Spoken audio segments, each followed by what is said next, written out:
Hello everyone and welcome back to another video from Gameplay Classic. In this video, I'm going to show you how to sign up and create a new account on the Asphalt Legends Unite game. So let's get started right away.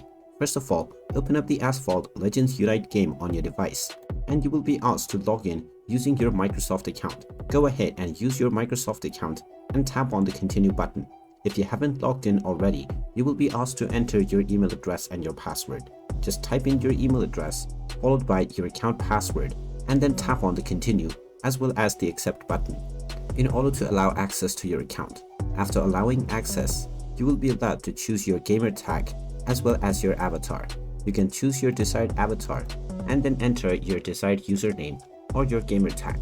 After entering your desired gamer tag and seeing the tick mark button indicating that this username is available, tap on the Let's Go button. After tapping on this button, you will be taken into your game right away. And now you can start enjoying the Asphalt Legends Unite game on your PC. And there you have it. That is how easy it is to sign up and create a new account on the Asphalt Legends Unite game. If you find this video helpful, make sure you hit that like button and subscribe to our channel if you haven't done so already. Also ring that notification bell to never miss another update from us. Thank you for watching and I will see you again in the next video.